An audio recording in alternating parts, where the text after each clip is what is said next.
आज ମୁଁ ଆପଣମାନଙ୍କ ସହିତ ସେୟାର କରିବି ସିମେଇ ଆଉ ସାବୁଦାନାର ଗୋଟେ ମିକ୍ସ କ୍ଷୀରି। ଆପଣ ଖାଲି ସିମେଇ ବା ଖାଲି ସାବୁଦାନାର କ୍ଷୀରି ନିହାତି ଖାଇଥିବେ, କିନ୍ତୁ ମୋ ମେଥଡ଼ରେ ଥରେ ଏମିତି ମିକ୍ସ କ୍ଷୀରି ବନେଇକି ଦେଖନ୍ତୁ, ବହୁତ ଟେଷ୍ଟ ଲାଗିବ। ଚାଲନ୍ତୁ ଡେରି କରିବାନି, ଷ୍ଟାର୍ଟ କରିବା ଆଜିର recipe. Cook with Rajiv channel रे आपण समस्त को अनेक अनेक स्वागत। आशा करुच्ची स्किप न करिकी वीडियो टी शेष पर्यंत देखिए। आ जदि रेसिपी पसंद आसे निहाती लाइक टे करेंगे, आपण फ्रेंड सर्कल शेयर करेंगे, सहित चैनल जदि नुआ अच्छे सब्सक्राइब करने आ पाखरे थिबा बेल आइकन को क्लिक करने, जहाद्वारा जेकोसी वीडियो मु पोस्ट करी सर्वप्रथमे नोटिफिकेशन आपण पाखे पहुँची जिवो। सिमेई साबुदानार खीरी बनवाई प्रथमे एठी मु सरू वाला साबुदाना नहीं जाइए 150 ग्राम रो। तो ताको एठी बर्तमान गोटे बाउल रे मु दे दूची। आ जेतिकी साबुदाना तार डबल पानी देकी ताको मु प्रथमे 1.5 घंटा पाई भलसे बतुरिया पाई मु छाड़ी दूची। एठी डबल पानी मु दे देछि, आकु 1.5 घंटा बतुरिया पाई छाड़ दबा। तारि भितरे चलंतु आमे किछि ड्राई फ्रूट्स बर्तमान भाजी नबा। एबे एठी अल्प मु काजू नहीं जाइछि, तो काजू बर्तमान देकी भाजी नेबी। तो गैस ऑन करके प्रथमे मु 2 चामच रिफाइंड ऑयल दे देथिली। आ तेल गरम होला परे एबे एठी मु प्राय 40 ग्राम हम काजू नौची। तो ताकू एठी बर्तमान टिके मु भाजी नौची। गैस रे जाल एबे लो फ्लेम रे मु रखीची। आ हल्का से बर्तमान काजू मु भाजुची। तो केती कोन कलर होबा आपण मानकु मागो को देखि दोची। केते बेले जानिबे काजू भजा रेडी हो गला बोली की। देखंतु एमिति हो गेले पूरा परफेक्ट हो जिवो काजू भजा। तो ताको बाहर करनबा। एबे सेम कढ़े रे मु आउ 2 रु 3 चम्मच तेल दे दीची। तो सेइथरे एबे बर्तमान मु सिमेई दे दीची पाखापाखि 150 ग्राम रो। बस एबे सिमेई को आमे बर्तमान भाजीबा। अल्प तेल देकी सिमेई भाजंतु, अधिका तेल देले मध्य सेटा भलो लागेनी सिमेईटा। तो अल्प तेल देकी भाजंतु। एबे एठी तेल मु देई सारिछि। आ गैस रो जाल लो टू मीडियम फ्लेम रे रखीछि। 2 रु 3 मिनिट पर आपण मानकु देखैछि। देखंतु पूरा अधा अधे आमर एटा भाजी हो गलानी, किंतु आमको आउ टिके एटा डीप रेड करार अच्छी। एबे एटा परफेक्ट कलर आमर हे आसीची, पाखापाखि रेड ही आसिलानी। तो एबे आम गैस रे जाल ऑफ कर दबा। आ सिमेई को बर्तमान बाहर कर दबा।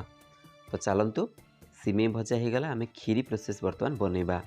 तो एठी गैस ऑन करिकी मु गोटे डेक्ची रे क्षीर नहीं जाइछि, पाखापाखि 1.5 लिटर हबो। आ जेतिकी क्षीर नहीं तार अधा मुझे पानी नहीं जाइछि।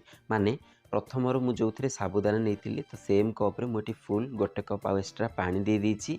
जेहेतु आमर खीरीटा अधिका समय फुटिबो गैस रे, पानीटा से ऑब्जर्व करिनबो। बस एबे आमे कंटिन्यूअसली गोले चलेबा क्षीर को गोटे उतरा आसला पर्यंत। एबे देखंतु एटा अधा अधे हमर पूरा गरम हो गलानी क्षीर। एबे एठी आमे स्वाद अनुसार चीनी पके नबा। तो खीरी रे टिके अधिका मिठा हेले ही भल लगे। एठी मु पाखापाखि 200 ग्राम रो चीनी नहीं जाइछि। तबे चीनी बर्तमान मु ऐड करि नीछि। आ टिके ताकू पिति पातिया रे आमे एमती गोले नबा चीनीटा मेल्ट होला पर्यंत। आ मन रखंतु गैस रो जाल लो फ्लेम रे रखिकी ही एही सब प्रोसेस करंतु। मुठी लो फ्लेम रे रखी दीची गैस रो जाल। आ अल्प अल्प करिकी पिति पातिया रे ताकू एमती गोले चलछि कंटिन्यू। चीनीटा हमर जे पर्यंत मेल्ट न हो जाइछि। बस एठी हमर चीनी आउ पिति पातिया रे आसुनी प्रॉपर्ली मेल्ट हो जाइछि। एबे एठी आमे साबुदाना बर्तमान दबा। तो एठी फुल कप रे 1 कप मु साबुदाना नहीं जाइछि बतुरा। तो ताकू एठी बर्तमान मु ऐड करि नउछि। आ साबुदाना देला मात्रे ही ताकू कंटिन्यूअसली आमे बेला किंबा पिति पातिया बुले दबा आवश्यक। काहेकि हमर गरम क्षीर रे ठंडा जिनसटा पड़ुछि, तो सेटा भिड़ी दिए।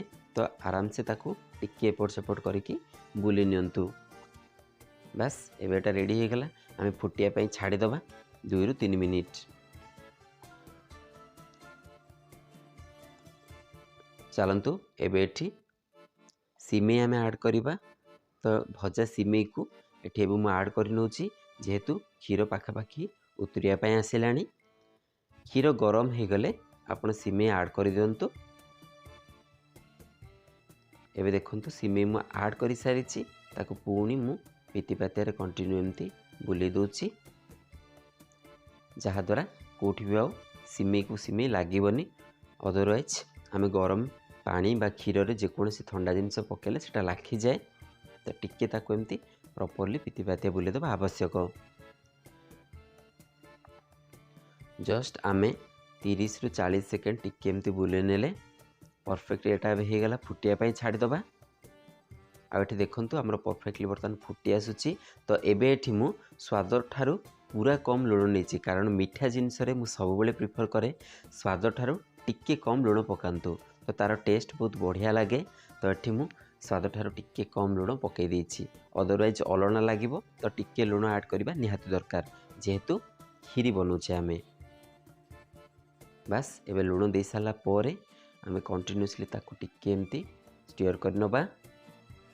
आ देखंतु एठी गोटे उतरा मध्य बर्तमान एबे आसी जाउची। तो आमको परफेक्टली गोटे उतरा दबार अच्छी। ये गैस जाल मुझे लो फ्लेम को नहीं जाऊँगी गोटे उतरा ये आमर प्रॉपर्ली हो जाए। बस एबे देखंतु सिमेई आमर 60 to 70% पाखापाखि सीझीगला आउ अल्प सीझार अच्छी।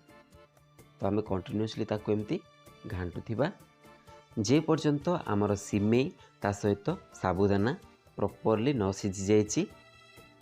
आपण ठीक क्वांटिटीर क्षीर पानी ता सहित सिमेई आ साबुदाना देइथिबे तो टोटाल क्षीर फुटिला पोरे आमे जेतबेले सिमेई आ साबुदाना ऐड करूछंती गोटे 15 रु 20 मिनिट भितर पूरा खीरी आमर बनिकी रेडी हो जाए।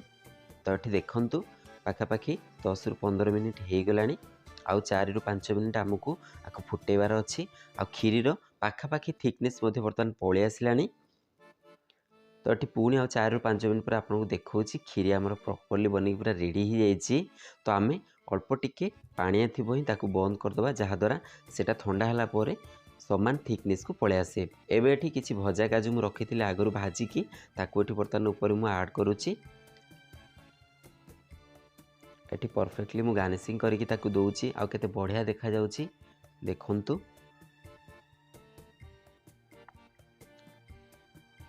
तापरे एबे एठी भजा अलैच गुंड मु नहीं जाइछि 3टा अलैच को टिके भाजिकी ताकू छेची देइथिली बढ़िया बास्ना दिए भजा अलैच गुंड। तो ताकू एठी टिके आमे ऊपर देदबा। एबे एठी आमर सिमेई आ साबुदाना मिक्स खीरी बनिकी पूरा रेडी हो जाइए। आपण मैंने गरमा गरम खीरी एमती मो मेथड रे बनैकी खातु आ टेस्ट केमिति लागिला निश्चित रूप से मो सहित शेयर करंतु कमेंट माध्यम रे। आज पई रहुची पुणी देखा आ गोटे न्यू रेसिपी सहित। नमस्कार।